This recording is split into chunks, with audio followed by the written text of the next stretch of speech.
Viewers अस्सलाम वालेकुम। Public awareness based lecture number 4, shopping के मसाइल और कंज्यूमर कोर्ट। स्टूडेंट्स, हम में मोस्टली सिर्फ इतना ही पता है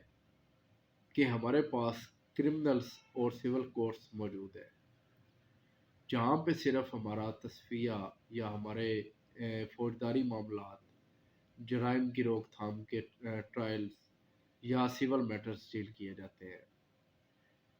आम शहरी को दीगर अदालतों का, दीगर कोर्ट्स का ना पता है, ना उनको उन कवानीन का पता है जो स्टेट ने अपने शहरियों को प्रोटेक्शन के लिए बनाए हैं, और उनकी रेमडी और फ़ौरन तो दूर की बात। स्टूडेंट्स, कंज्यूमर कोर्ट स्टेट की तरफ से प्रोटेक्शन है सार्फिन को, सार्फिन मीनिंग गाहक। हम तकरीबन हम सब किसी न किसी हवाले से मार्केट में, दुकानों पर शॉपिंग के सिलसिले में कोई ना कोई चीज़ खरीदने जाते रहते हैं। प्रोटेक्शन ऑफ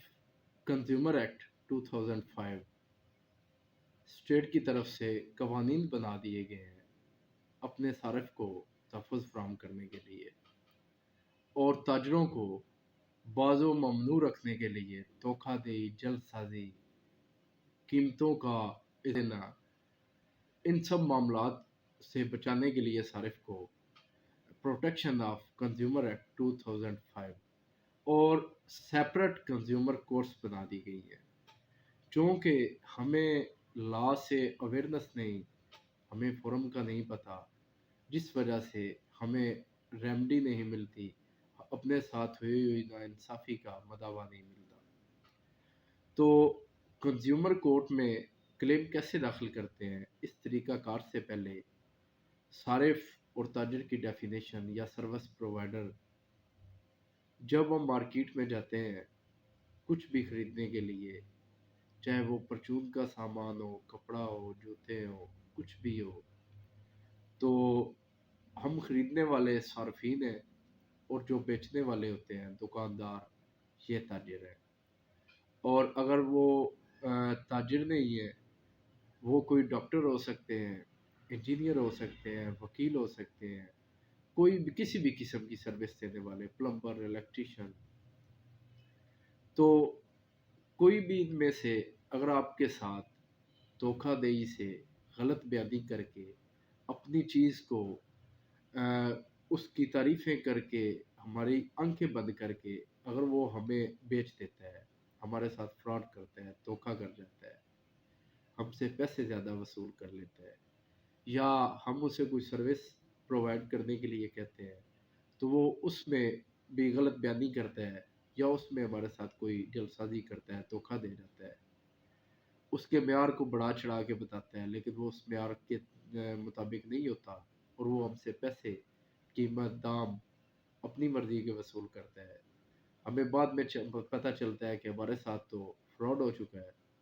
उसके लिए हमारे पास रेमेडी जो है वो protection of consumer act 2005 consumer court में होगा। कंज्यूमर कोर्ट में जाने से पहले आपको मुतलका जो दुकानदार होगा, ताजिर या सर्विस प्रोवाइडर, उसको एक लीगल नोटिस भेजना ज़रूरी है।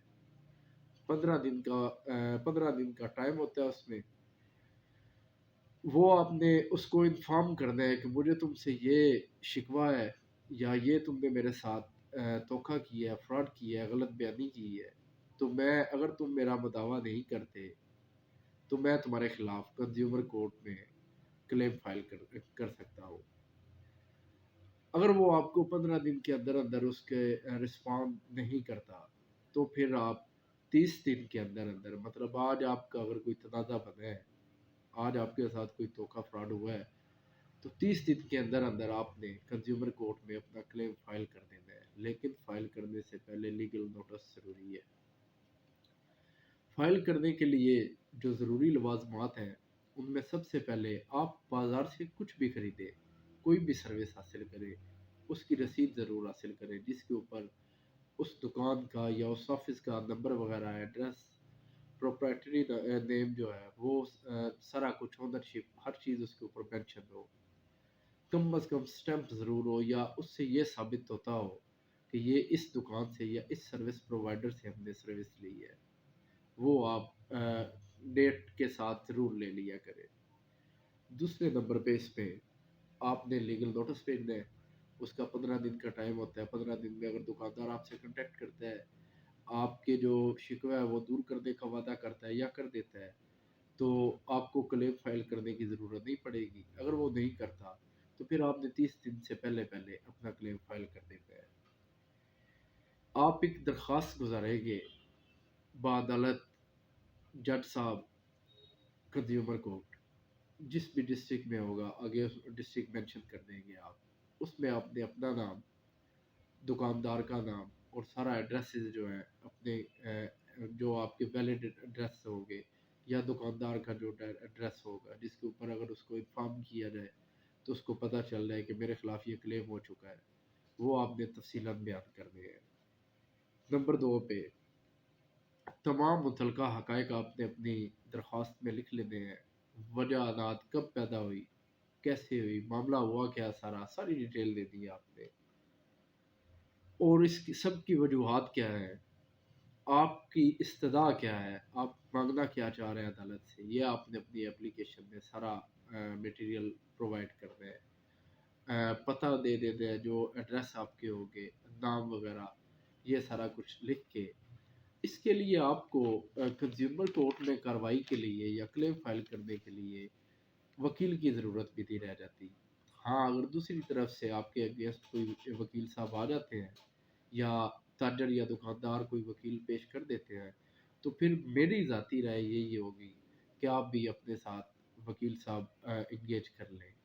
کیونکہ جو معاملات لا کے متعلق یا پروسیجر کے متعلق وکیل صاحب کو پتہ ہے، وہ ایک عام شہری کو نہیں پتہ ہوتا، تو دوسری طرف سے اگر کوئی وکیل صاحب آ جائیں گے تو پھر آپ کی ریمڈی یا آپ کا کلیم جو ہے وہ اس طرح ویلڈ نہیں ہوگا یا اثر نہیں رکھتا ہوگا جس طرح آپ کے وکیل صاحب یا آپ نے کوئی وکیل صاحب ہائر کیے ہوں گے تو انہوں نے جو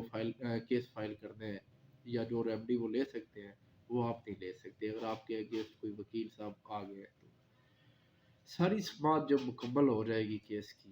آپ کی اپلیکیشن کے بعد کیس سٹارٹ ہوگا، اگر آپ اپنا کلیم پروف کر لیتے ہیں تو اس کے بعد کیا ہوگا؟ اس کے بعد عدالت جب یہ سارا معاملہ ثابت ہو جائے گا کہ ٹھیک ہے آپ کا کلیم واقعی ٹھیک ہے، بنتا ہے آپ کا،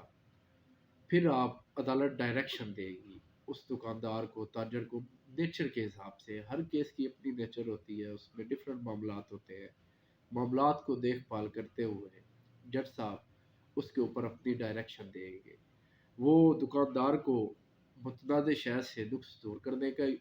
ہدایات دے سکتے ہیں، دکان سے پاک کوئی متبادل چیز کا ڈائریکشن دے سکتے ہیں۔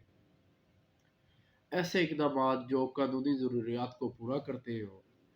مدعا علیہ کی غفلت کی وجہ سے مدعی کے نقصان کی تلافی کا کہہ سکتے ہیں، ہرجانہ کی تجویز کر سکتے ہیں۔ اگر آپ نے کلیم کی ہے، آپ کو ذہنی اذیت ہوئی ہے، دکاندار نے آپ کو بارہا چکر لگوائے ہیں، وعدہ خلافی کرتا رہا ہے اور آپ کی انسلٹ کی ہے کسی معاملے میں، تو آپ ہرجانہ کا دعویٰ اسی اپلیکیشن میں کر سکتے ہیں۔ اور جج صاحب آپ کے اگر آپ اپنا معاملہ بیٹر یہی ہے کہ ثبوت آپ نے دینا ہے، اس کو ثابت آپ نے کرنا ہے، آپ اپلیکیشن دے رہے ہیں لہذا اپنا اسٹانس آپ نے ثابت کرنا ہے۔ اگر آپ کر لیتے ہیں تو اس کے بعد یہ ساری جو ڈائریکشن میں آپ کو بتا رہا ہوں یہ جج صاحب دے سکتے ہیں۔ وہ ہرجانہ کا بھی کہہ سکتے ہیں تاجر کو، ناقص اشیاء کی ضبطی کا حکم دے سکتے ہیں، اور اگر آپ کوئی وکیل ہائر کرتے ہیں اپنے ساتھ تو جو مقدمے پہ آپ کے ایکسپنسز، آپ کے کرائے، آپ کے وکیل کے اخراجات، کیس کے سارے اخراجات، ان کی بھی ہدایات جاری ہو سکتی ہے۔ ہاں، اب اگر کوئی تاجر جج صاحب کی ڈائریکشن کو نہیں مانتا یا اس کے مطابق عمل نہیں کرتا تو پھر اس کو 2 سال تک قید اور تقریباً 5 لاکھ تک جرمانہ ہو سکتا ہے۔ اور یہ سارا جو ہے یہ اس کے علاوہ ہوگا جو آپ کے ایکسپنسز ہیں یا جو آپ کے ہرجانہ ہیں، جو اس کے علاوہ اس کو سزا کے طور پہ 5 लाख रुपया اور 2 साल कैद या दोनों भी हो सकते हैं। अगर इस सारे प्रोसीजर में कोई भी पार्टी अदालती हुक्म की तामील नहीं करती तो उसको 3 साल तक कैद हो सकती है। अगर कोई सारफ, कोई ताजर ये अभी जो बात करने लगा हूँ ये सारफ की हद तक है कि अगर आप किसी ताजर को, किसी सर्विस प्रोवाइडर को ब्लैकमेल करने के लिए उसके अगेंस्ट कोई क्लेम फाइल करते हैं और आप उसको साबित नहीं कर पाते और वो ताजर अपने आप को ठीक साबित कर लेता है,